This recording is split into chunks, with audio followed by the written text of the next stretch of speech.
throws a mirror up in front of you in ways that you just don't expect. You go, oh, holy shit. I didn't realize that I thought this way. I didn't realize that I had this fear. I didn't realize that, I had this perspective on the world, and I don't necessarily like that that's what it is, right? But it'll do though, like it's one of those surprising things to following a passion, which is a leap of faith. Pretty much anytime you follow a passion, it's a leap of faith. That's one of the interesting things is that it ends up revealing things about who you are. This is Way of the Artist with Brandon Colby Cook and Evan Schulte.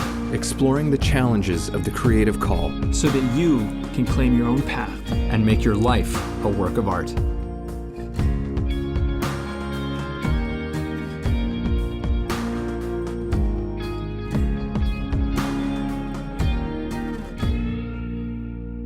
Oh, Brandon, it feels like it's been a while. Because it has been. It has been a while since we sat down, done some recording, had some conversations, had some beer, find out where this thing leads to. So this one, this conversation is something about fear and faith, which is something that you wanted to bring in, and I thought, like, yeah, there's those are big words. Fear and faith are very big words. They're very big themes. They're things that humanity has been talking about since forever. So there's definitely some rich ground to be explored there. And I'm just going to steal a little bit from what you were talking about with me here, which is that relationship between fear and faith. Because there is one. There is a relationship between those things. What's interesting is that it's like, to me, it strikes me as like it's a movement, right? Of moving through fear to get to faith, right? It's like faith is this kind of gravity and it's pulling you towards it, but there's something in between there, right? Whatever you want to, that is, it's like our own shit, our experiences, our past, or whatever that creates the fears, right? Because most fears are self-created. Most of them, I would say, are not really real fears, right? Like they're imaginings that kind of haunt us, right? But that doesn't make them any less real. Just saying it's like, well, it's not real. It's like, yeah, you can know that and still be like, but I still am paralyzed right now. Mm-hmm. But faith can be that thing that helps you go through the fear, right? And an interesting thing that happens is that when you pass through that fear, you come away with something. Yeah. Right? There's some sort of pearl. There's like in a mythological sense, right? Like I think it was Persephone who was pulled down into Hades for a long period of time and she wasn't allowed to come back home. But like when she was finally allowed to leave, she came out with it was like a golden seed or something in her mouth or something like that. There was some incredible thing of value that happened through going into the underworld. There was something really important because part of that story of Persephone is that she was so protected where she had been through her life and was naive and all of these things. And so Hades was just kind of like, you can't protect her, and so I'm going to take her and keep her for a while. And it's like, and she became something more, right? Like there was wisdom that she got through that experience. And so it's kind of like that, as I understand it from just looking at this conversation and this topic, that relationship of fear and faith. That's what I'm sort of seeing at the beginning of this one. Yeah, there's a lot of stuff to get into, man. It has been a while. I agree. And I feel like when we don't talk for a while, a lot builds up, there's a lot to say. With this faith and fear concept, relationship, something I've noticed is that you can only have as much faith as you are willing to face fear. And so like if you avoid fear, you're not very faithful because they come together. They're like, you actually kind of need fear to build faith. Like because you have to, like when you're scared of the monster, metaphorical monster, whatever it is, right? You're scared of the imagining even that you might happen. The answer to that is either you run away or you have faith and you move forward. I've been watching some great movies, like some from our past, and I'm just like, man, there was a time when movies were made, they were so fucking good. And I watched some of our favorites, right? I watched Almost Famous. I watched the Doors movie again. I watched, and I just recently rewatched Good Will Hunting. And I was like, holy shit, this is a good movie. And I just appreciated it on a level that I never have before. And there's a scene, I don't think I'm really ruining anything. I mean, if you haven't seen the movie, it's, whatever, you can turn off the podcast. I don't care. But this is a scene that's it's one of the best written scenes, I think, in all of cinema history in Good Will Hunting. It's the moment when Skylar is asking Will to come to California with her. And he can't, but she doesn't understand why. She thinks it's personal. She thinks it's because he just doesn't really believe in the relationship. He doesn't really love her. And what she doesn't understand is he has this hurt. He has this past trauma. He was abandoned by his parents. He was stabbed. He refers to that in the scene. He's like, do you think this was surgery? The motherfucker stabbed me, is these things that come out in this scene. And at the end of the scene, man, it's so fucking emotional. Like I found myself in tears. I was just like, why am I fucking so impacted by this? But like, they don't understand each other. But you look at Will's character, for example, in this story. Will has a incredibly deep fear of abandonment. And although he does love Skylar, the fear of her basically deciding that she doesn't want to be with him once she really gets to know who he really is, because he lied about having all these brothers and all this stuff, and she knows that, but she's accepting him anyway, and she's being gentle, and she hasn't called him out on it because it doesn't really matter to her. She loves him for him, and even though he told this lie, you can kind of see that she seems to understand why he did. And he's embarrassed by that because he realizes that she knows his lies are not like, and this is an honest lie. It's not like people lie all the time, but this is the thing. The point I'm getting to is that Will's fear of abandonment is not overcome in this scene.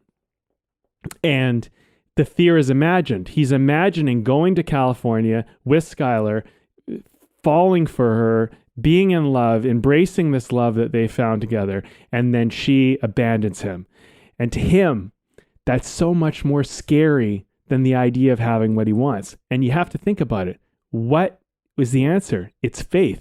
You have to believe that this will be different this time, that it will work out, that you won't get abandoned. So the only way to develop faith and really true character and the person you want to be and overcome your flaws is faith. Will has to get to the point where he has enough faith that he is willing to have faith instead of this fear of abandonment. There's a perfect example, perfect scene, a perfect expression of how that's done. And, at the end of the scene, because it isn't the end of the movie yet, he isn't able to overcome it. And that's why it's so emotional, because we know they love each other. And yet at the same time, we know that it can't work right now. And we're hopeful it will. But this is the thing, that their relationship and that scene is an expression of so much of what we live through every day as all human beings. It's one of those scenes that I feel like so many people can connect to. It's so deeply moving. It's so well written.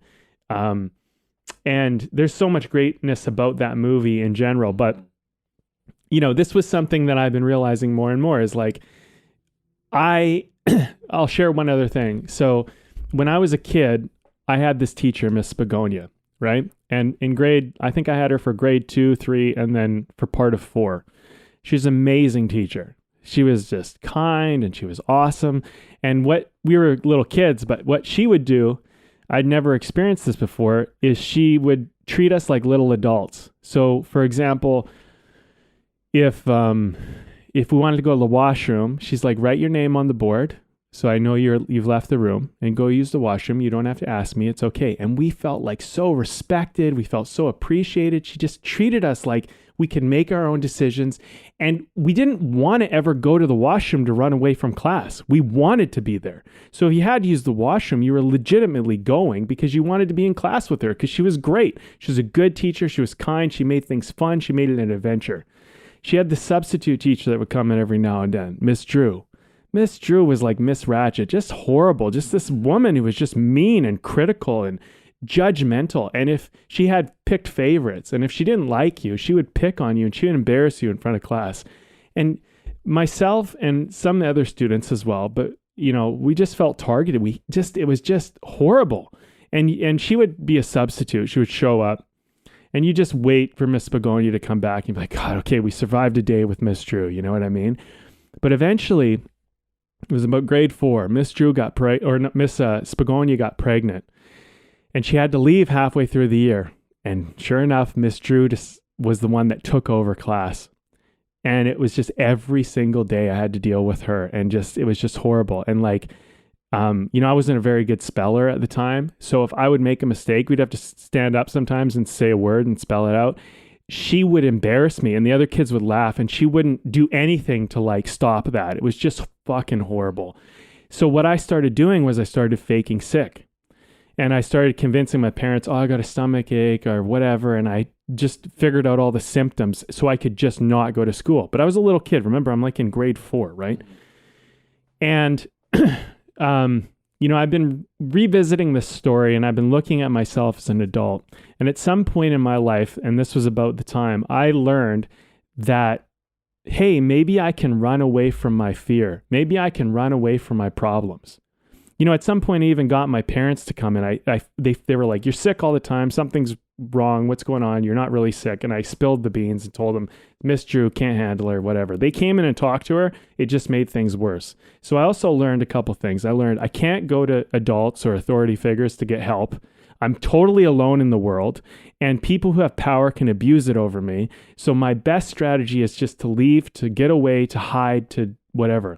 The problem is now as an adult, I can never really achieve what I want if my strategy is to run away, is to hide, is to be passive, or to, and what I've learned, and I've, especially in revisiting a story and working on characters, what I've learned is that I have to develop the ability to go into those types of situations and not let them penetrate me, not let them affect me, not be sensitive about them. When I was a little kid, I couldn't help but be embarrassed. I didn't have a self-identity yet. I didn't have strategies. But if someone comes at me with an abuse of power like that, and that can still happen as an adult, I actually have to go headfirst into it. I have to go towards it. And it's something I've talked a lot about on the podcast. I was bullied a bit in high school as well. These were all runaway strategies. Run away from the bully, hide, be passive. Something I've learned, and this was one of the ways I overcame bullying, was when the bully would attack me, they go, oh, you're a fucking idiot. I'd be like, well, why'd you say that? And I just fucking turn it on them. And I would just be like, I'd fucking look at them, and people would fucking cower because they would be embarrassed by what they said. And they were trying to embarrass me, but I wouldn't let it affect me. So faith becomes character. It becomes this thing you build. Anyway, I share those two stories, the scene from Good Will Hunting and that story from my personal life. And I've begun to see how these things are very much related. So if I find a fear come up, my answer is have faith and go towards it. My old self would have been get scared and run away. And if I have faith, I also go, okay, well, this helps me particularly as a teacher. If I have faith in something, I can look back and go, well, for example, I believe anybody can make a movie if they understand what to do. It's a hard thing to do. It's not technically easy, But if you know what to do, you can do it. So I look at my students who are too scared to take action. They're too scared to call someone up and say, hey, will you be the DOP in my film, or will you give me some money to help me make my film? They're too scared to pick up the phone. I have to look at, where did I build faith? And then I can inspire them to build faith and get over that fear, make that call, get that person involved. And all of a sudden, when they do it, they realize, hey, I have options I never had before. Yeah, I think that was what struck me, I guess, in what you were saying most strongly, is how faith is a thing that dares us into our, I guess I'll use the word potential.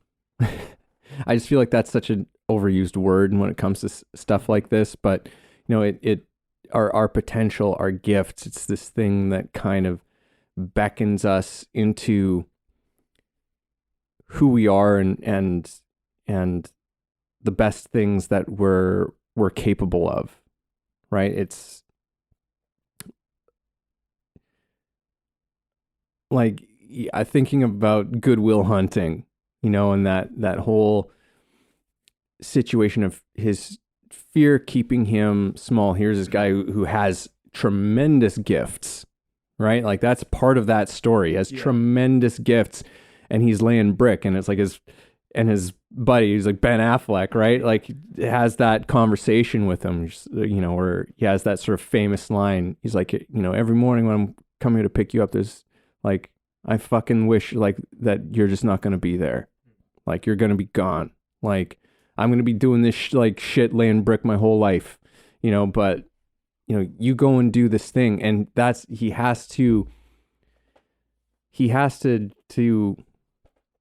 face that fear in order for him to actually do anything with all these gifts that he has. Mm-hmm. Right. Cause otherwise they're just sitting there going to waste, and like I remember in that scene, he fights back a little bit. He's like, hey, well, what's wrong with laying brick? My dad laid brick, or like whatever it was. And he's like, hey, look, like that's fine, but like, that's not for you. Yeah. Right. Like, there's like, and that thing that each and every single one of us have gifts, have tremendous gifts to offer. And one of the interesting things about life is very often, in order for us to do that, there's actually a lot of fear that you have to go through. Often where we have strengths and gifts is also a place where we have a tremendous challenge, right? For whatever reason, it's like, like, because there's something that you've got to put out there, because to put your gifts out there is to put your passion out there, is to put your love out there, just to put, there's a vulnerability to that. That's why any sort of form of artistry is a, I commend anyone who goes into it, because it's not an easy thing to do. There's so many unknowns. There's no guarantees. It's a scary thing to do, but it's someone who's saying, I'm going to put faith that these gifts are of value, that these things that I think are my gifts are of value to the world, and I'm going to go for it, right?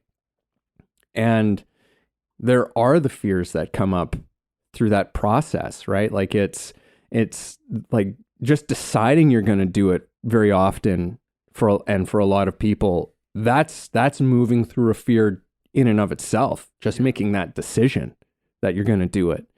And then there's all the things that come with doing that, like, oh, am I going to get an audition, or how am I going to get a publisher? How am I going to, like, there's like, how am I going to get what I do out there? And am I fooling myself? Am I actually any good at this stuff? Like, there's so many things that come up, but they're, in my own experience in the pursuit of acting and within any art, you never know where it's going to lead you. You never know where it's going to take you. But I think it's always going to take you to somewhere that's valuable, something that you're going to carry with you for the rest of your life, and in a positive way, right? Because of how many things it makes you encounter, right? Because of that vulnerability that it demands of you, it demands you to face all of these things, right? Because otherwise nothing's going to happen, right? Otherwise it's that dream just sort of dies, and you never. I'm losing my train here, but I know that there's so many things that I've learned to work through, right? And have encountered in my own sort of artistic path that would never have necessarily come up had I just decided to go and, I don't know, be a banker or something like that. Like in many ways I was fortunate that it was like there was some part of me that was just like, that's not an option. Right. Like that is just not an option. And go and do this thing, pursue this thing. And it's like, oh wow, I am afraid of all of these things with every single time I'm getting up there to perform. But there's a joy that is there as well. But that fear of criticism, that fear of not being accepted, that fear of, all kinds of things. And then the fear of like, whoa, geez, like I haven't booked anything for a while. Like, is this not like there's lots of stuff that happens. And one of the most valuable things that I think that I found through that process is that like, well, I'm going to do it anyway, despite all of these things, because you can learn what you actually really care about.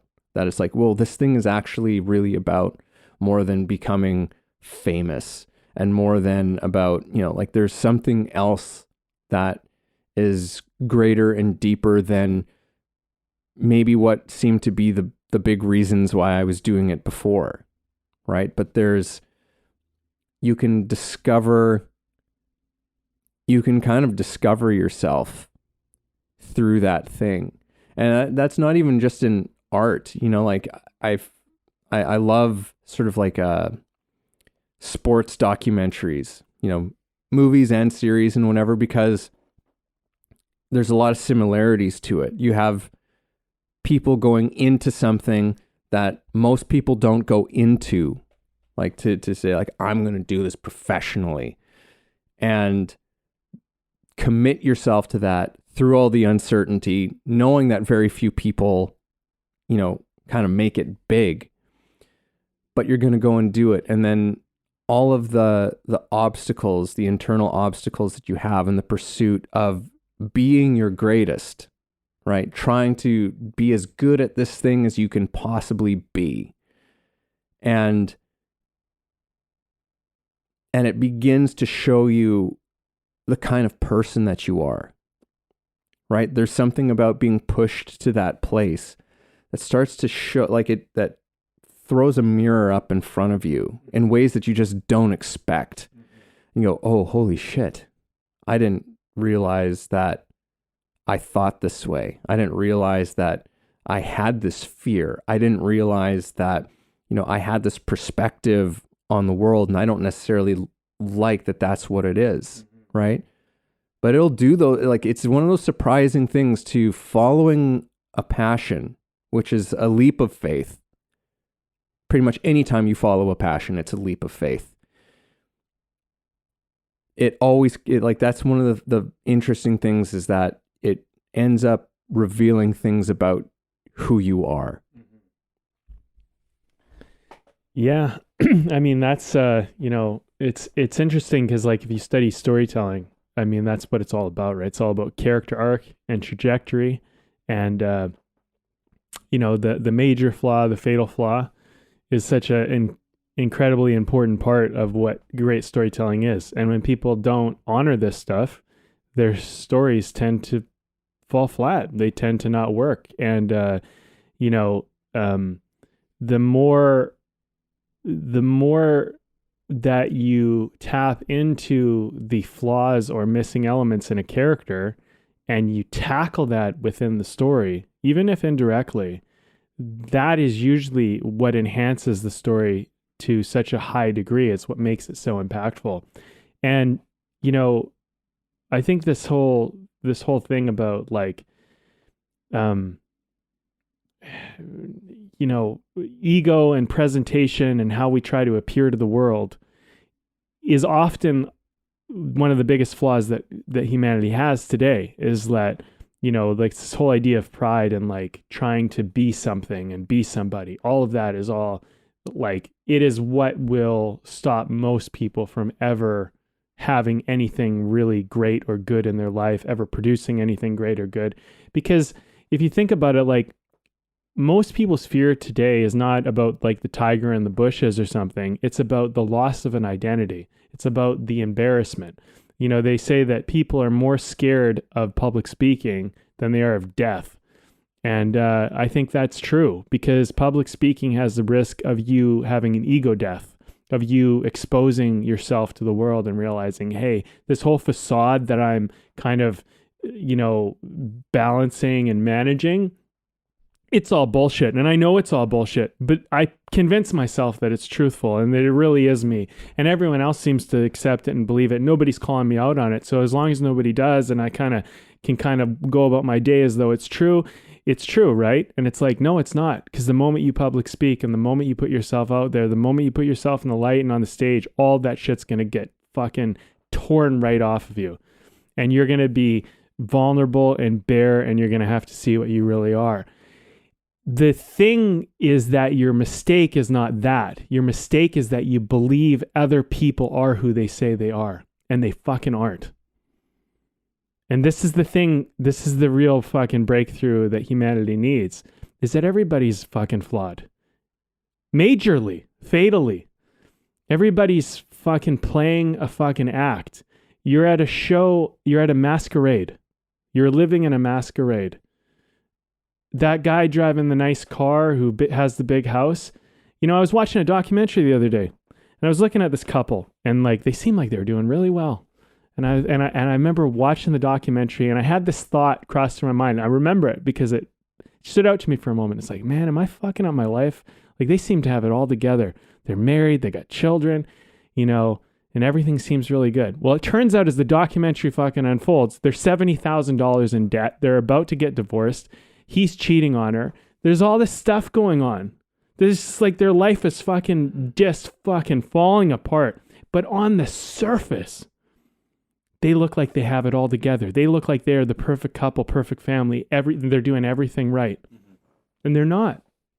The thing is that I'm not saying everyone's situation is like this. Some people, you know, their life is not falling apart that way behind the scenes. But there's this quality in us that is often being hidden away, swept under the rug, to the point where we even deceive ourselves about it. We don't even know it exists in us. We've convinced ourselves that we are the mask we wear.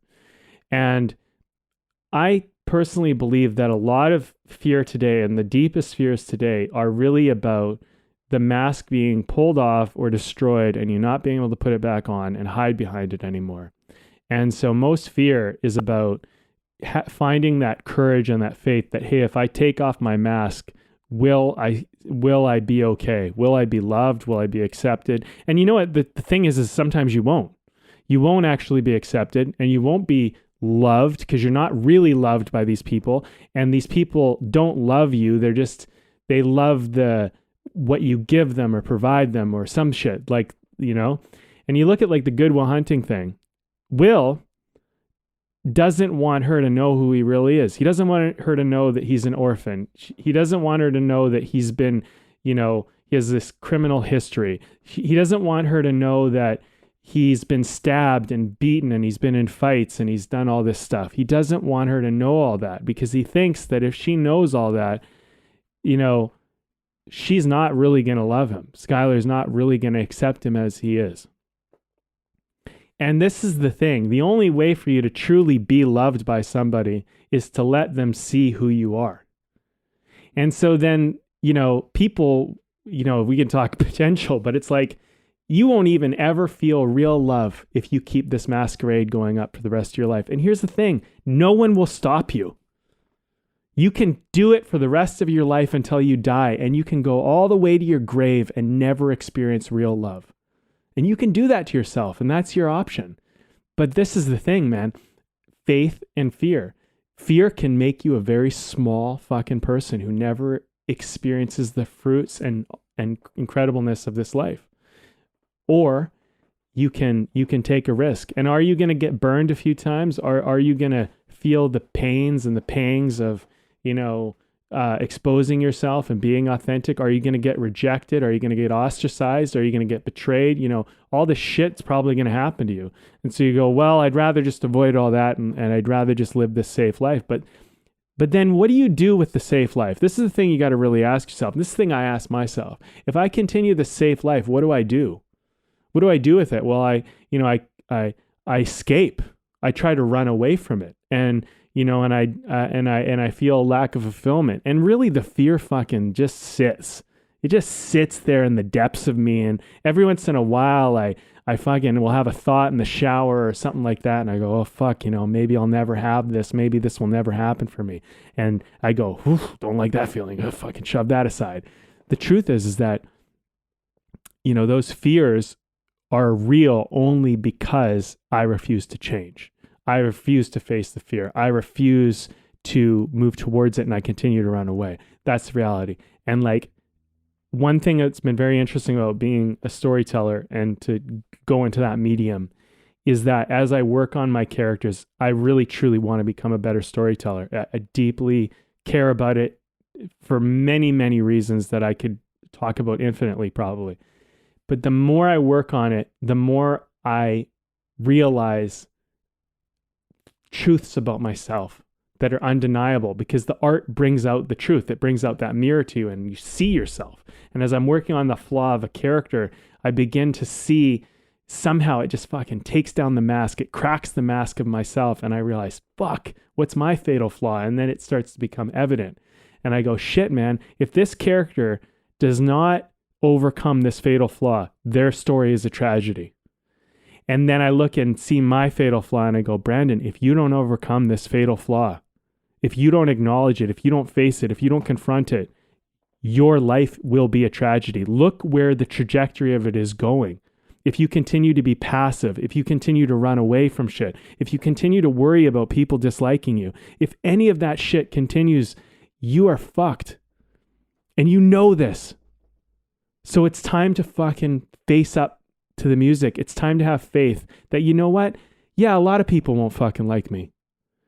Yeah, I'm gonna put my foot in my mouth. I'm gonna make mistakes. I'm gonna trip in front of everybody and they're all gonna fucking laugh at me. And you know what? It doesn't fucking matter, because that's much better, because I'm gonna get back up and I'm gonna keep going. But that's much better than me fucking hiding away and not confronting shit and letting the Miss Drews of the world come and fucking abuse their power on me and point at me. Now look, I don't know who she is as a woman. I don't know what her fucking issue is. But the thing is that she gave me a gift. She is like all characters, you can antagonize them. She's a hero in someone's life, probably. In some way, she's doing her own thing. Doesn't matter. She might be fucking dead. I don't fucking know. But what she did teach me was she taught me that I don't have to listen to authority for all the answers. And she also taught me that I don't have to run away from fear. But if it wasn't Miss Drew, it would have been someone else. It doesn't fucking matter. The point is that this is my story. My story is I either am the person who's passive and runs away from fear, or I'm the person that goes head in towards it and faces it, confronts it, overcomes it, transcends that shit. And I bet you, if I told you, what story do you want me to tell? What story do you want me to write into a novel or make into a movie? You're going to choose the latter. You're going to choose, I want to see the character that transcends that shit. I want to see the character that goes towards the fear. I want to see the character, I want to see that little kid grow up and see who they fucking become. Now I have to honor that little kid. And this is the thing. I have to have faith, because the fear is still going to be there. I can't just magically wave a wand and make it go away. The only way to make it go away is fucking look the monster in the eye and say, I'm fucking bigger than you. And by the way, I fucking created you and I can destroy you as well. You can't destroy me. I destroy you. I created the fear. I decided she was dangerous. I decided. Me. I antagonized her. I made her my antagonist. She doesn't have to be that anymore. You know what I mean? And I don't have to continually take that prototype and keep putting it back into the world and projecting it into other people. Because as you said earlier, fear is mostly just imagined. Right? And I think what happens to some degree, Miss Drew and probably other people that got cast in these types of roles in my life get these projection. They get project, oh, well, what will happen if they embarrass me, call me out, turn on me? Well, fuck them. Just become stronger, become better, become the kind of person that doesn't care if someone does that. You know what? Become the kind of person that, if I was an adult in that classroom and I saw what she did to me, as me, that kid would never be fucking scared because he would have me on his fucking corner. But I am that person now because I was that kid. So I protect all kids that are like that if I was ever in that environment. I protect all adults that are like that because I know what it's like. And this is the thing. This is the transcendence of character, transcendence of a person. You gotta go towards this fear. You gotta say, hey, I'm better than this. I created it. And I think that's where faith really comes in, is when you become the master creator of your reality. One last thing I have to say. So I've been working on story a lot right now. And as I've been digging into some of my past stories, Evan, something came up along the way. And I was looking at something, an early draft of something I wrote. And I went, oh, this is quite cynical. This is a quite cynical version of this story. And I had this realization suddenly. And because I recognized that it was cynical, I realized that I'm telling the story in a cynical way. And I realized, what if I reframed it in a more hopeful, optimistic, transcendent way? All of a sudden, it changed the frame of the story, changed the patterning of the story, changed the filter of the story. And I believe that we can do that all the time. But that also means that we have to change. And we don't get to hang on to our victimhood anymore. And we also don't get to make excuses anymore for not doing the things that we say we truly want to do. Man, there's lots I could unpack on that one. Sure there is. I mean, there's going back to something I wanted to just sort of like address was something that you said about how it's like, the entire world would change if we understood that, like, we're all kind of going around and, like, kind of like wearing these masks. Like, no, I think that we do know. I think that we do know, like, down within us, like, we know that, like, it's all so much of this is just a ruse. It is a masquerade, right? That, like, nobody's got this shit all figured out and whatever. Yet we still, it's like there's a part of us that just wants to believe and hope that there's someone out there who does, right? And it's actually, I think, much better and much easier and a relief to just let that whole notion go, right? And you hear stories of people who, like you said, like the fear of the mask being pulled off or being destroyed or in some fashion. But there's lots of people where that's happened to them. Mm-hmm. And most of them say, what it was the best thing that could have happened to me, because I got to drop the act, right? And got to become and be just the person that I actually am a bit more, right? Because it continues on. Like, it's not like it's just like, oh, that's it, it's all done now. Yeah. Like it's like, but you become a little bit more you become a little bit more of the potential of you, the real you, right? Which is, I think, the same thing. Like, your potential is just you becoming who you actually are, right? And the other thing that came up for me was, I don't remember where I heard this, but it was this expression of, this is not bigger than me. Whenever faced with a challenge, right? which in many ways you're faced with a challenge. It's like you're faced with a fear of some kind, right? Like, because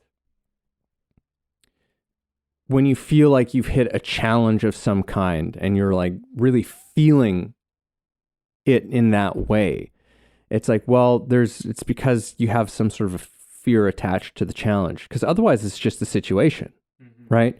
You can meet a challenge with a calm and peaceful mind and just be like, he's like, oh, okay, that didn't work. All right, let's figure it out. Yeah. Right? Like, and there's no sort of problem. It's not a problem, right? But when it is a problem, there's fear that's in there somewhere, right? And there could be a few other things in there too, but fear is probably a good place to start. But I just love this expression of, this is not bigger than me, right? It's like this saying of that invokes a sense of faith in yourself, right? A faith in what you have to give and just what you have, right? To say, it's like, okay, I'm in the face of this fear. I'm in the face of this challenge. This thing is not bigger than I am, right? And it might take some time. It might take some swearing or some crying or some whatever in the process, but it's not bigger than me, right? And I think that's because, like what you were saying is, well, because this thing is me. Yeah. I made this thing. And that's only a part of me. Right. That's only one part of me. I've got all parts of me. And all parts of me are bigger than this one part. Right? So I think that in many ways, like, that's what I'm sort of coming to in this conversation of because I was wondering with this, it's like, well, how do we talk about faith in some kind of practical way, right? Because to a certain extent, you can't teach it. Faith is not something that you teach. It's something that you have to encourage, and you have to sort of stumble your way through it and into it. And there's a kind of a clumsiness, I think, a clumsiness and a spontaneity to finding faith. And in terms of, well, what are any actual things that you can do to actually invoke some faith in your life?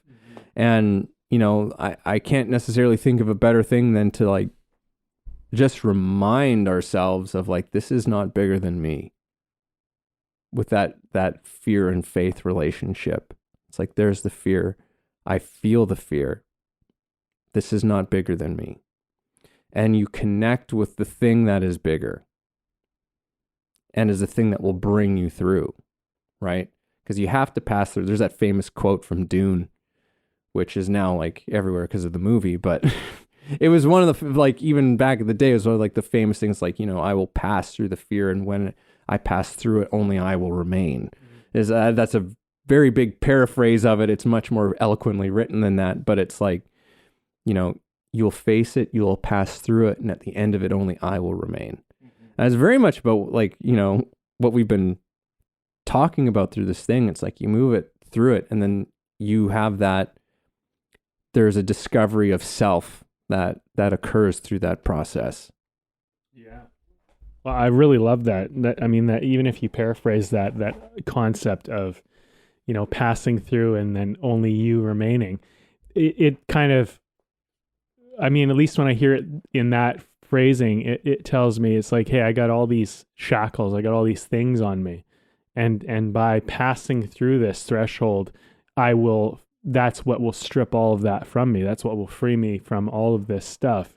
And if you think about it, when you let fear run your life, it's like you have this, it's essentially like, I see it in a couple type of metaphors or analogies. It's like, one is I have this weight on me and I can't move the way I want to move. And the other thing is I have these walls or these kind of like no-go zones. And it's like, I can go over here, but I can't go over there. And I often find that where my dreams exist are in that I can't go over here area. And that's why the fear is kind of there, right? Or if you use the other analogy of like the weights on me, it's like I need to go here, but I wouldn't be able to do it with these weights on me. I have to take them off.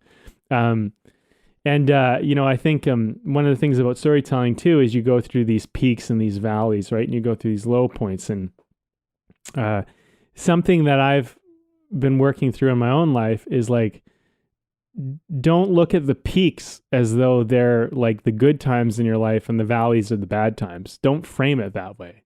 Because often the valleys are the times where I get the most gifts, build the most character, unshackle myself the most, free myself the most.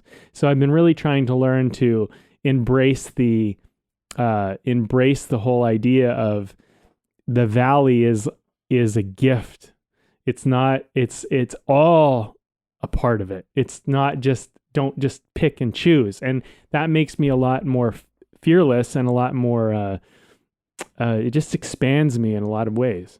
And I don't like it when we choose the mindset of the victim. Like, I don't like it when people in humanity do it. I don't like it when I do it. I don't like it when anyone else does it. I do think there are moments where we are victims. Like, I was a victim to Miss Drew in some degree.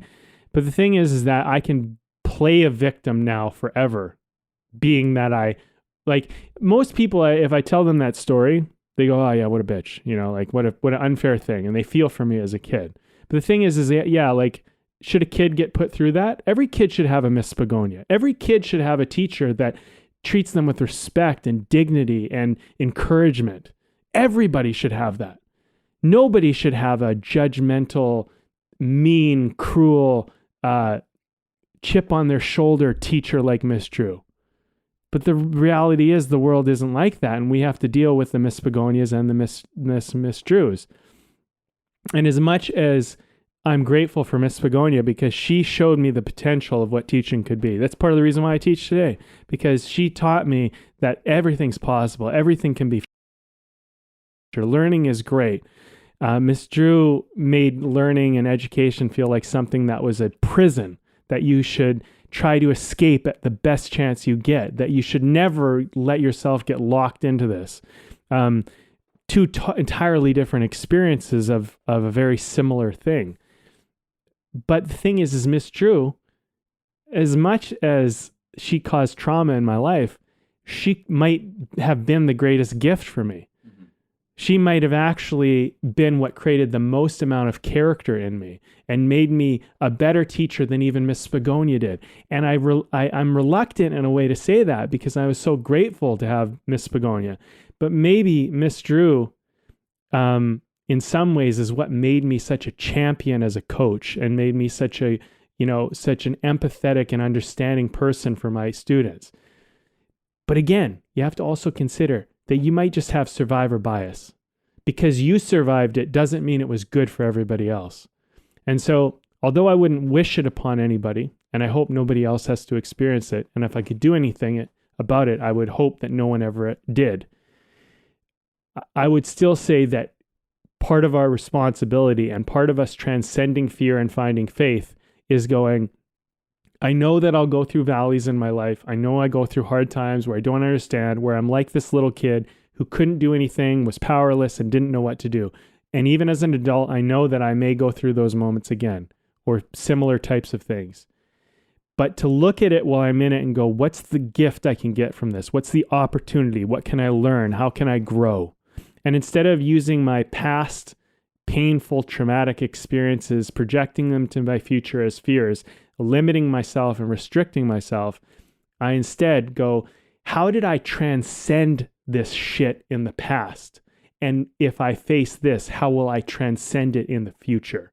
And that makes it like, look, I know I'm going to face adversity. I know I'm going to face problems. If I start going for what I want, if I start being bigger and risking it and trying to love people and be friends with people who truly just don't give a shit about me and want to use me or exploit me, if I put my heart out there and I do that, am I going to make some fucking mistakes? Yeah, I probably will. But do I believe in myself? Do I have enough faith in myself that I will survive that. I will transcend that. I will turn that into fucking gold.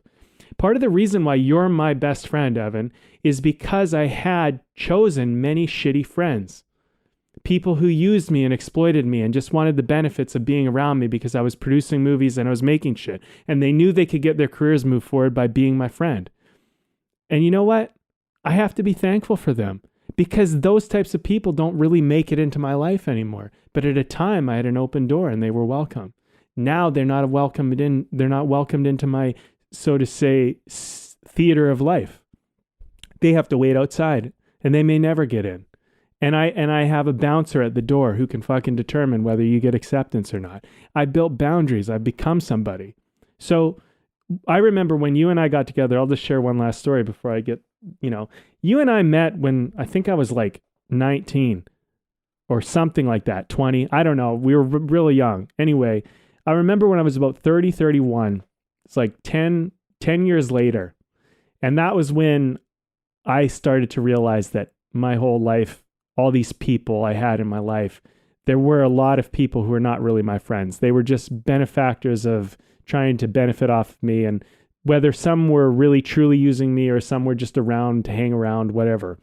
But I remember we got together and we were rewriting a script. And I remember I was fucking low. I was in a real low spot. I didn't have any money. My career was fucking floundering for a moment. And everything was just a struggle. And I remember hanging out with you, and I remember there's this moment where I was like, I have nothing to offer you other than us working on this script together, but like I said nothing to offer. And I was like, man, I don't know if I said this to you out loud. I can't remember. There's some verbiage that occurred, but I remember going, you just like me for me. And I'm like, I need to spend more time with people like you because you're actually a real friend. Like you're actually here because you actually fucking like me because there's nothing I can give you. I can't give you a role. I can't help you with your films. I can't do anything for you. And you still wanted to hang out with me. And I was like, I've been wasting my time giving my energy to people that are only there to get something from me. And that you were kind of a turning point for me in that moment because I realized a real friend likes you whether you're up or down. So the valley actually, in a lot of ways, teaches you who your real friends are, who's really there, who's not really there. And it's a fucking painful discovery. I don't love it. But the point is that the fear, I believe, is kind of the valley. And if you're willing to walk through the valley and find out the truth, yeah, all is left is you. It's a more real version of you. It's a more real version of the life you want. Yeah. And look, I don't know if I necessarily had faith at the time. I mean, I was hopeful, I suppose, but like that was a moment that I will look back on probably indefinitely and go like, yeah, that's why you got to have faith because I made it through that. I'm on the other side of that now. But when I was in it, it was pretty fucking horrible. But there were shimmering light moments like that, like you and I getting together, having a coffee at JJ Bean. I remember specifically on Main and 14th. I remember I can tell you what the fucking sun was like. I can tell you everything about that moment. That's because it was such a fucking impactful moment for me in such a low and dark time.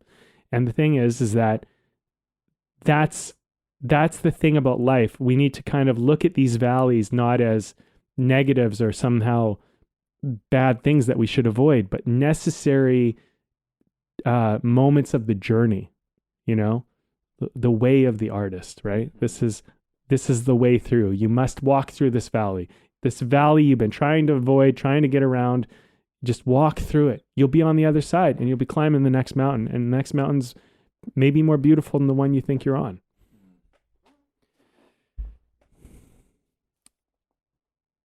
One of my favorite quotes from, I guess he's probably one of my favorite thinkers. It's not Alan, but I've brought up Jiddu Krishnamurti a few times on here, but it's like I remember he was asked this question, like, what's the difference between you and me? And his response was the only difference or the biggest difference, something, I can't remember the wording exactly, but it was, I don't mind what happens. And I was just like, oh, like I just kind of, that just kind of like sunk in there, where it's like, yeah, it's whatever you're presented with is, you accept it as being the thing that's happening. You know, there's no resistance to it. There's no fear with it. It's just because I do think that there are rare human beings who have transcended fear.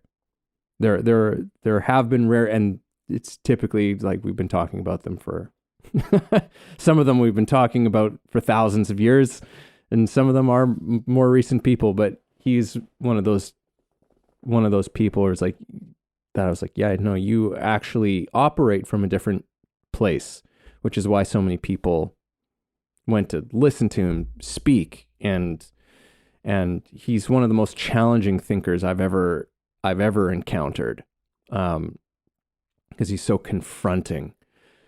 But this whole thing of like, along with what you were saying, like, yes, there are these things that happen, but and we might have a negative aspect, or, you know, that like, why is this happening to me? Like, that's to borrow from what you're saying, like, that's part of like that sort of victimization that we can throw ourselves into, right? And it's understandable, but staying there is not necessarily a healthy long-term proposition. But like that, why is this happening to me? Right? And it's like, well, you don't know. There might be a very good reason for this thing to be happening. And faith is the thing that helps you see you through it to the end, helps you find the gold that is there, right? Helps you to not lump on extra suffering on top of it, you know, because that's another thing that I've observed even in my own thing, like going through a difficult situation, but then piling on extra things on top of it. And it's like, that's totally not necessary, right? Just be with the thing itself, which is presenting enough of a challenge as it is. But you don't always know what could be at the other end of it, because it's typically, and I think most of us, if you really looked at a tough time in your life that you got through, you'll probably find it's like, oh yeah, you know what? Like, I learned this thing. I let this thing go. It's like that. Yeah. And that's huge. That's something that you have with you forever, you know, and probably a deep learning, something really profound that you wouldn't have had otherwise, had you not had to face that thing, right? And well, isn't that faith, like who you are? it is, you know, it's like that. But yeah, it's like almost learning. I remember this from like ceremony, like sitting in like a plant medicine ceremony, where it was one of the pieces of advice was to say thank you. And I remember being like, huh? Like, okay, sure, all right, saying thank you. And then I remember just being in like a tough moment and just being like, whew, thank you. Just because, it's like an expression of faith, because I'm like, I have no idea what I'm saying thank you for right now, because right now I just feel terrible. Yeah.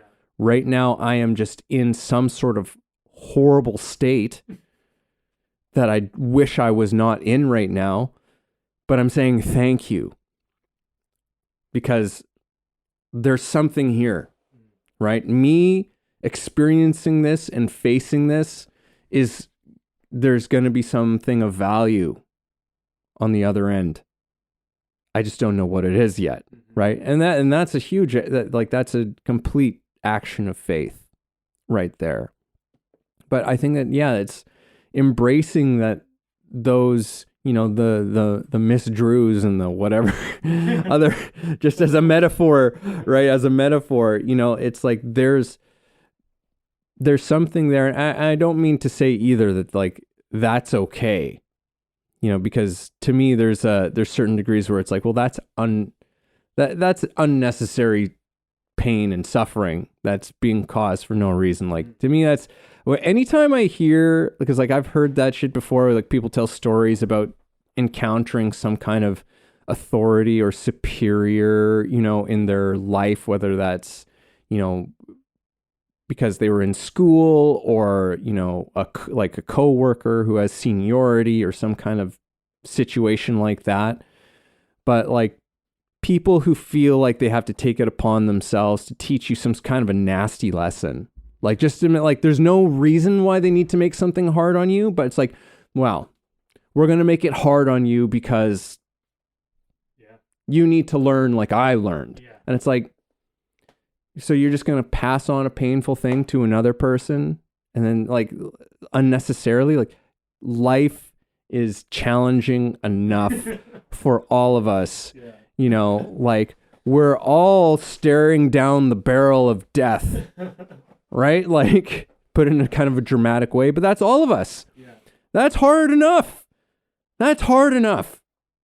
Like that's, and we're all dealing with that. We don't need to like, there's a kind of arrogance about that shit to me too. Like, you know, somehow this person needs to get this and you're going to be the one to give it to them. It's just like, fucking check yourself, man. Like really take a good look at what you're saying. Like, and what you're doing. Really take a good look at that whole thing. It's just, and you'll just discover that you're just being cruel. Because yeah, like I hear that, like that story about you like standing up and spelling something out, and I'm just like, oh my God, like I can't even imagine, like if I was, you know, a parent standing outside of the room and my son was in there and I heard a teacher like making fun of us as, you know, my kid or any kid, really, not even like just like any kid for, oh, like you misspelled this word and I'm going to crack a joke at your expense at how you made a mistake at that. Like I am telling you right now, like I am entering into that room and I am embarrassing that teacher in front of those kids. 'Cause that teacher can take it. Yeah. This kid doesn't deserve this. Right. Let's get all the kids laughing at you. You know, and someone come to in the defense of this kid right now. Yeah. That story got me riled up because it's like, I remember a situation. I had a teacher who, kind of came from a school of like, it was in the 7th grade, and he was very much like I'm preparing you for high school. It's going to be so much harder. And like, so I'm going to, you know, like I'm going to give you the lessons and blah, blah. And he was a tough teacher. He looked like he was also a very severe looking man too. Like, you know, he wasn't an old guy, but he was like red hair, like very sort of like sharp, dark eyes. Like he looked like a little, like I used to think like you could, if you put devil horns on this guy, you could be like, you could be Satan. Like you might be the devil. But I remember like, 'cause you know, it was the 7th grade. We're all, you know, like 12, 13 years old, like pre-pubescent, some just entering into puberty kind of a thing. And he was talking about puberty, right? And I was the smallest kid in the class. And he was talking about like how for like boys, how like puberty starts to affect the body and what happens. And he was talking like, and he already drew this up on the board, right? It's just like, you know, like you're like a man will start taking more of a V sort of shape in their back, right? Like puberty and stuff. And he could have left it at that, but he called me up to compare himself to me in front of everybody. And it was just like, it was so fucking embarrassing. Yeah. It was so fucking embarrassing. You know what I mean? Like, and it's just like, why, man? Like what's wrong with you? You know, it was just like, yeah, he was a different type. I don't necessarily know what lesson I got out of that, but I'll have to think about that one. Yeah. It's like, 'cause I like that was an embarrassing situation, and I know that like there was that had an effect on me.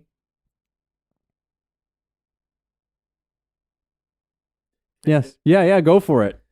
I appreciate you sharing that story, and I'll tell you something. So I've been really working on my storytelling, and some part of my personal growth and personal development too. But part of this adventure, I'd say that I'm on, is going back to some stories that deeply affected me as a kid, and like just re-looking at them with all the story skills that I have now, and go like, well, how did this little kid that I was piece this all together, and how do they kind of play this narrative out maybe today, right? And I've been kind of like, a lot of the time when I start writing a story, like I started writing the story about Miss Drew and Miss Begonia, I didn't know where it would lead. I didn't know what the themes were or the messages or anything.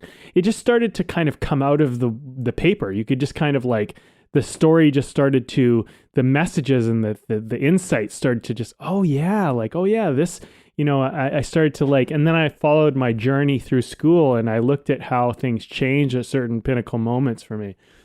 But what I just wanted to share with your story is that, I appreciate you sharing it, because that was my experience initially when I was kind of writing, because I wrote it, I didn't tell anybody, but I was writing the story out, and I was like, I don't know what to take of this yet. And then it just started to I started to realize, I used to start faking sick.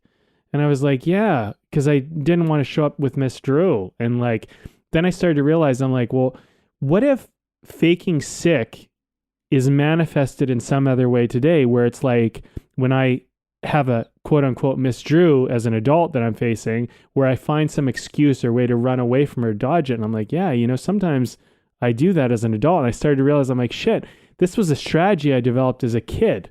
And, and something I'm notoriously guilty of is not asking for help. But think about the story. I asked my parents for help. They came in, they actually tried to help me, and it made it fucking worse. So there's some part of me that believes that if I ask for help, it might make my situation worse. So I better not. You know what I mean? And I don't really believe that's true. Like when I wait and I stop and I think about it, I go, no, that was one incident as a kid where I asked for help and it made things worse. But many times I've asked for help and it made things a lot better. And so I want to rewrite this narrative, because that means that some grade 4 version of me, however old I was, I don't know, 10, 8, 7, I don't know, somewhere around there, he decided, hey, shit, if you ask for help, it'll make your situation worse. Don't ask for help. Shut up about it. Stay quiet about it. Keep it a secret. Don't tell anybody. The fact that I told my parents about what happened was also in my young version self was a mistake, because telling my parents made it worse. If I didn't tell them, there was a part of me that was like, shit, if I just didn't tell my parents, I could have kind of fucking rode this out a little bit, And the thing is that, I furthered the story later. This faking sick shit, it happened a lot more. Like I used to do it in high school. I became very good at finding ways to act and deceive people so that I could get out of shit. And I don't think of myself as someone who's deceptive, but fuck, it's the truth. It is what it is. And so you start to look and you go, well, shit, man, maybe I've become so deceptive with the strategy, I even deceive myself. When do I convince myself that I can't, do things when I actually can? And when am I actually just avoiding things and kind of, making up some fancy kind of, anyway, the point is that you had an experience. It's fucking horrible. I'm really sorry to hear that. You probably also had decisions that you made and responses to that, and they're shaping you today. And what I find really interesting about revisiting some of these like stories of my younger years is seeing how they're playing out today, and that I can stop that narrative now. I can rewrite the story, because I want to be somebody that includes people. I want to be somebody, and by include people, I mean I want to be somebody that asks for help when I need it. I want to be somebody who believes that good people will try to help me. And I really truly believe my parents were trying to help me. I don't think they were trying to cause any trouble. And I don't think that they knew the extent of what was really going on. And I think really I should have shared more with them. I should have said, hey, you know what? I stood up in class. I spelt a word wrong. She fucking embarrassed me. This is what happened. I should have given them details. I should have filled them in on my experience. I should have told them, this is what's happening. It's not just that I'm upset and I feel like she's bullying me. I gave them very vague shit. But the thing is now I can rewrite that story. I can re-evolve myself. And I just tie this back to our story. I feel like an evolved version of you can have the faith that the unevolved version of you couldn't. Because the unevolved first person of you didn't know how to face the fear, but the evolved person does. And you know what? I would say one last thing. It's like, actually, I don't even know what I would say. But the thing is that my point is that you can approach things differently, and faith shows you that you can become more than the person that is being shackled by the fear.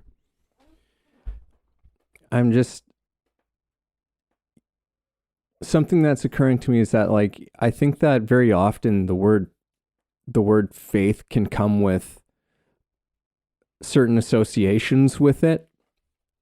And something that occurs to me is that, like, real faith is not naive. Like, real faith is something that's actually comes from a place of wisdom and experience, right? Because I think that the other side of it is that because a lot of people, instead of going to faith, they go to cynicism. Mm-hmm. And that is another one of those things, that's another make you small kind of places to occupy. Faith is the expansive kind of way to move through the lessons of life, right? To take the things just like, whoa, okay, like, because I'm even thinking about like sort of that experience, which, I haven't thought about for a while, but remembering that experience and just being like, yeah, like what are some of those things? And just like a few things are like kind of coming. It's like, oh yeah, like I learned that not all adults are coming from good places all the time. That was something that was a little bit naive. It's like, oh, adults are, they're all doing the right thing and they're, blah, blah, blah. It's like, well, no, they're not. Like they're really not. Like a teacher is not always doing the right thing. And I actually, like became very, later on as I got a little bit older and stuff and still in school though, like had less of an issue of standing up to like when I thought like a teacher was overstepping their bounds, right? Like there was like that was something that I became less afraid of. And also on another level too, it's like I know that there was a part of me that was like, that became, it became really important for me to like be in shape, like to have some, because I was just like, I'm still an ectomorphic kind of body. I'm a trim guy, but it's like, it's one of those things where it's like, keep some muscle on you, keep some tone on you, work out. And I think that that was in many ways a response to, yeah, like I need to have that kind of shape because I don't want to be seen as not masculine. I don't want to be seen as being like, that thing. And that's not necessarily a healthy way of doing it, but there was still something valuable in the sense that it taught me about like, okay, like regular exercise, working out, keeping my body in shape and keeping healthy, which, I know I'm actually still working on, I still do work on stuff with like body image in the time. I was like, oh, you're too skinny. That's still something like at almost 40 now. Like I have moments of that where I'm just like, no, I need to put some more on me. Right. And that's not healthy to a certain degree, but there is also the aspect of when I'm exercising regularly of just about how I feel, just about, I just feel better when I'm doing that, when my body feels capable and all of those things. So yeah, sorry. It's just like me I want to have like sort of an opportunity to kind of go, it's like, oh yeah, here are some things that came out of that. situation, at least partially. Maybe entirely. I don't know. I don't even know if that matters to know exactly that how much that comes out of that incident, but definitely a part of it does. And those are things that I do think are valuable, like a focus on health and fitness and having that be something that's important, but moving past the thing of like, this is to prove to other people, right? And it's like, I have to prove to people that I'm not small. I have to prove to people that, I'm not, just like little and diminutive and all of this shit, right? Like that's not genuine. That's not authentic. That's coming out of a sort of, I don't want to say a trauma response, but it's like out of a response to, I guess it's the word. I guess that's the word, but it's trauma response. Yeah, well, it is a trauma response, but the thing is you're right. I think what's really interesting about your insight here, and I'm so glad you shared that, as I love that you're opening up about this with me, because this has been a really big thing for me recently, just to kind of like go down this road, and I've been finding it very fulfilling. So I appreciate that you're sharing some of your insights, because they're so similar to how it was unfolding for me too. And I would say it is a trauma response. I think what's interesting is that what I found the most interesting, is that you begin to shape the world out of this event that happened. But this is what makes kind of a flawed character. And this is where being a flawed person or character is not a bad thing. It's more like an awareness. What I've discovered is like an awareness. Oh, I interpreted the world this way because of this event that happened. But that interpretation was wrong. And now if I reinterpret it with new understanding, new wisdom, new awareness, and you talked about wisdom being the overcome of fear. I believe that's true. That's what happens. So like, for me, a lot of my school was, after Miss Drew, was I want to prove to everybody that I'm not stupid. I want to prove to everybody I'm smart. I want to prove, because she made me feel dumb. And the thing is that when I'm trying to prove it, that's a character flaw. And so I went through a certain amount of my life trying to prove things to people, which was like, I'm not good enough. I'm not good enough. Let me prove to you I am. And no matter how much good feedback I got, it was only a temporary release. And then I would be right back in the problem. So what I do think is interesting is also, you are not who you think you are. And what I mean by that is, you are not the story you tell about yourself, nor are you the story you revise about yourself. You are a open, clean slate in many ways. Yeah, there are things that are unconscious of you, but you are a free form creative being that could really go any way whatsoever. But you get locked into an idea. So you go, oh yeah, that's why I started valuing, say, fitness and trying to look a certain way and do whatever. And the thing is although that created a good thing, you abandon the, I need to do it because I'm trying to prove to everybody that I'm masculine or, whatever. And you start to do it because you find new values for it. You go, you know what? I still want to be fit, but I want to do it because it just makes my life easier. I'm finding benefits from it. I like it. It makes me feel better about myself. I have more energy, da. And you release the trauma reasoning, which was, I'm doing it to prove this teacher wrong and fuck him and fuck all these people that think of this of me, and the thing is you're still not even the new version of the story. You're not even I'm a healthy guy. You're not even that. You're just, what you are is a creative being that chose to tell the story this way. And this is the thing I'm revising about my own life, is that I realize that I have trauma. I mean, I think everybody does. I'm not saying my trauma is worse than anybody else. It just is what's mine. It's my life. Yours is yours. It's fine.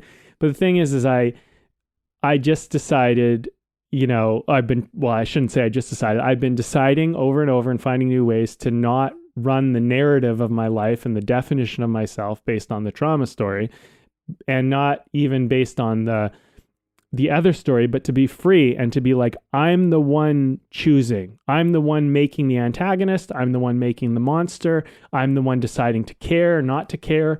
And although there are things that will get triggered in me where I'm unconscious of and they will make me care, like I'll care to care, I will become aware and enlightened to that. And then I will become the chooser and I won't have it run my life anymore. But, for a lot of my 20s, I'll just say this, I shared the story about my recognition of you and I really being true friends. And we'd known each other for 10 years, at least at that point. And I always felt like you were a good, true friend. I never doubted it. There was never a moment like I was like, maybe he's not a real friend. It was more of like a moment where I'm like, you are more the epitome of what I think a true friend is versus what this is. And it created a polarization and a juxtaposition to what I had experienced. But I was the one that brought all these other people into my life. I was the one that didn't feel good enough. I was the one that was inviting people into my life because I wanted acceptance. I wanted these things. And I felt like their validation or their approval of me was what made me valuable. And this was a character flaw. The one thing that I can say in life at this point, and had I known this earlier, I think it would have been helpful. And it's why I kind of almost shout this from the mountaintops, is like blame is really just a mirror of yourself. It's a mirror of your own creation. So there's really no point in blaming anyone and casting them and going like, you caused me. The reason why I'm not good in my life is because you did this to me. Look at it more like the reason why you're not doing what you want in your life is because you cast them as that role. You allowed them to be that role, and you continue to tell the narrative as though that role is true and that narrative is true. If you rewrite the narrative, you'll be free of it. Now, you can't rewrite the past and everything you've lived up to today because you lived that narrative until now. But you can stop, you can close it. It can be the last page of the book, and you can start a new book and you can start writing it again. And even that new book will not really be you. But just remember, you are the one writing the book. And that book can end. You have no loyalty necessary to your past. What happened to you in your past, there is no reason why you have to commit to being that's who you are anymore. If you show up and someone says you're different, you're like a new person. Yeah, I stopped telling. You know what? I'll just tell people. I had this teacher, Miss Drew, who embarrassed me in front of class because of a bad speller, and I just decided I'm not telling that fucking story anymore. And you know what? This is the byproduct. This is who I am now. This is how I show up, because I used to let that shit run my life, and now I don't anymore. And this is kind of who I am. What do you think of it? They might go, oh, it's pretty cool. The thing is because I don't need to tell that story anymore. But I feel like we have this, and this is related very much to our conversation. I feel like most of our fear is based on a narrative that is out of date and needs to fucking go. We need to tell a new story. We need to tell a new version of it, and we need to rewrite it. And someone else said to me something. I remember I went through a really hard breakup and I was going through a hard time. This was around that time you and I and our friendship was really being reestablished. I was sitting down with one of my friends, and she said to me, "You're acting like the person you were before this happened." That fucking shook me. I was like, you're right. I'm not naive anymore. I already experienced this. It's not going to happen again, not that way at least. And I was walking around all scared, like, well, what if this happens again? I don't want this to happen, kind of like Will in the Good Will Hunting. What if I get abandoned again? It's like, yeah, but you already were. You already experienced it. It's already done. You already saw how that played out. Now you can walk around without having that run your life. Yeah, allowing yourself to die to what came before, right? So that you can be creative and live creatively in the present, right? Which is, easier said than done. But I'm thinking we should wrap this guy up. It's been a slice though.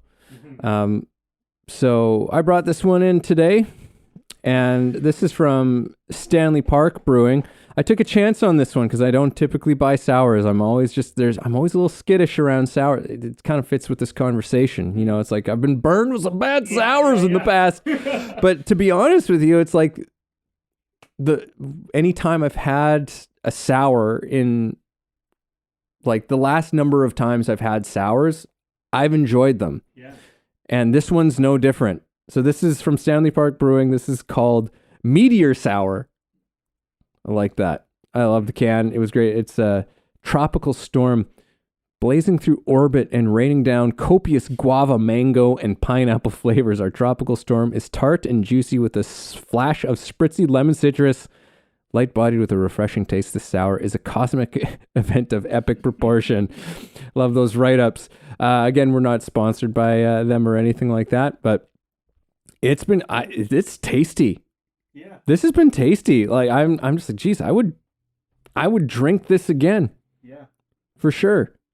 It's really good. Like it does have a nice, like it's a generously fruity flavor to it, but you still know you're drinking a beer though, which I like, but it's not too sour. It's like, I've been enjoying it. It's delicious. I'm glad it worked out. I'm glad I went for it.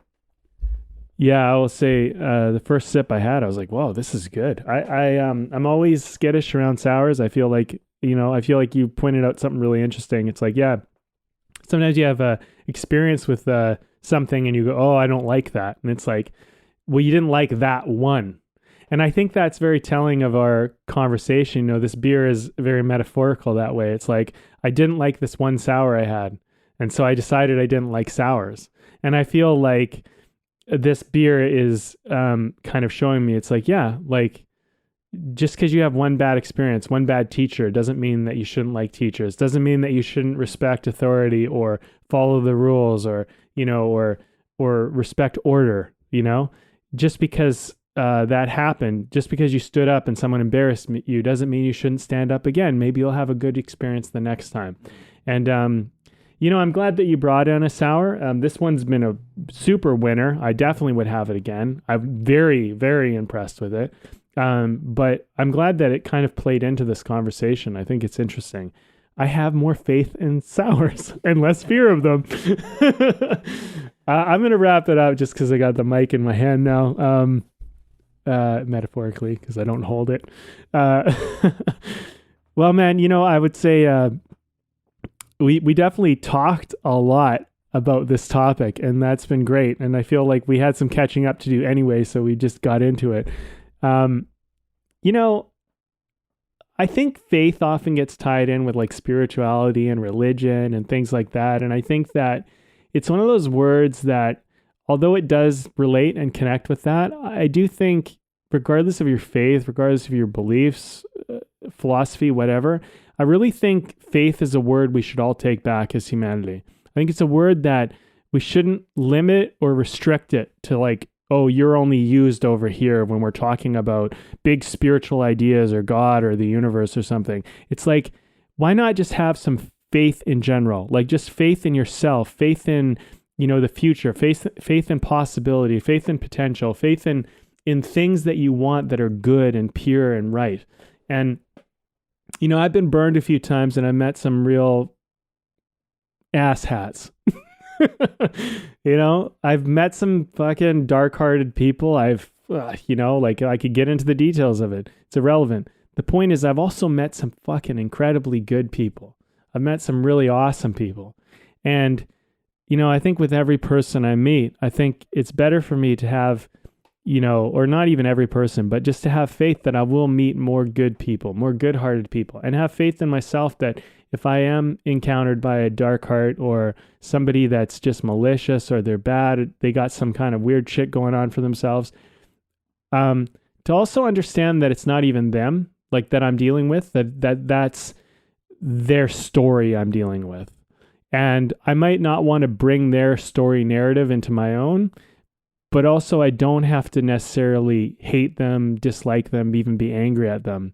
Something I've been really working through over the last several years is that it's just whenever I find myself being judgmental of other people, is to just try to go towards understanding. Just try and understand why that makes sense for them.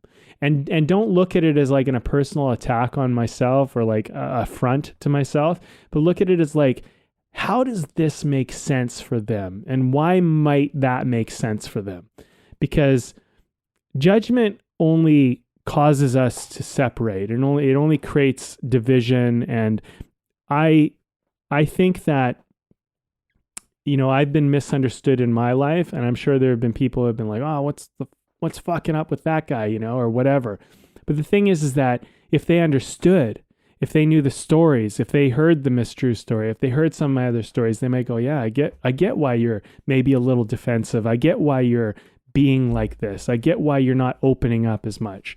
If you understood where I came from, you might see that all of this makes sense to me, but maybe it doesn't make sense to you. So if I'm going to give myself that grace, I might as well give everyone else that grace. And grace is also faith, I believe. So I'll leave it on that note. Lovely notes.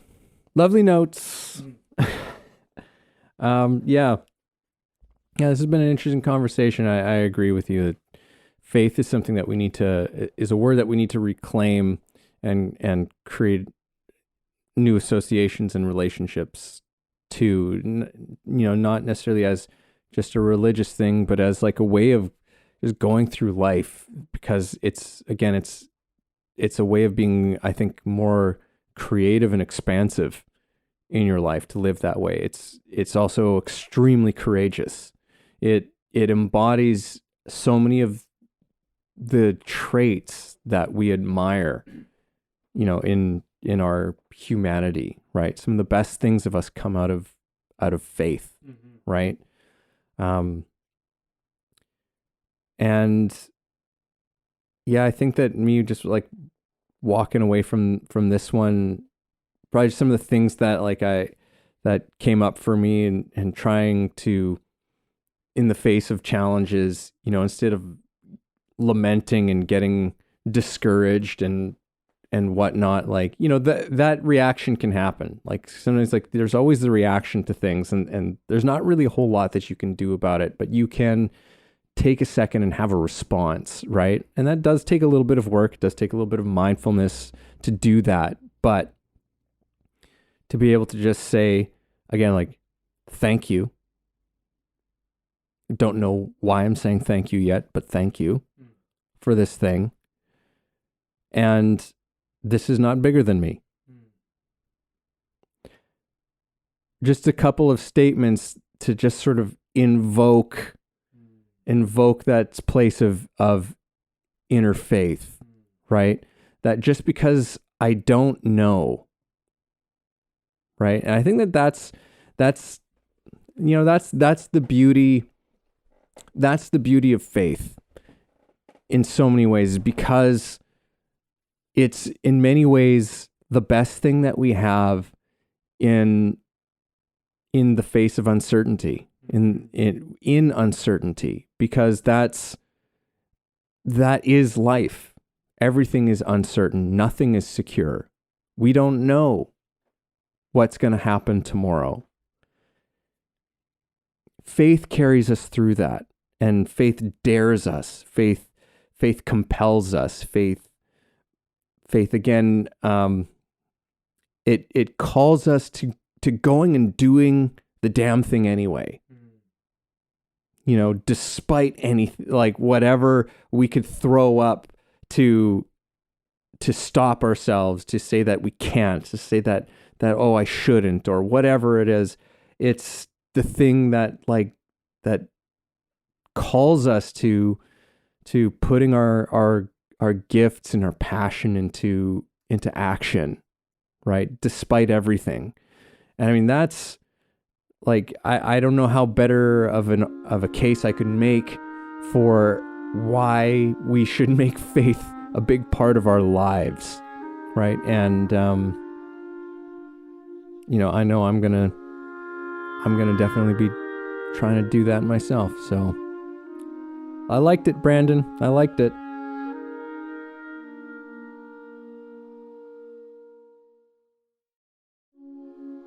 Thank you for listening in on our conversation today. We hope you found something helpful that you can carry forward with you. Head over to our website, wayoftheartist.com, for more free exclusive material and learn about the show. If you haven't already, please support us by subscribing to the show, sharing it with people you know, and keeping compassionate, creative conversation going.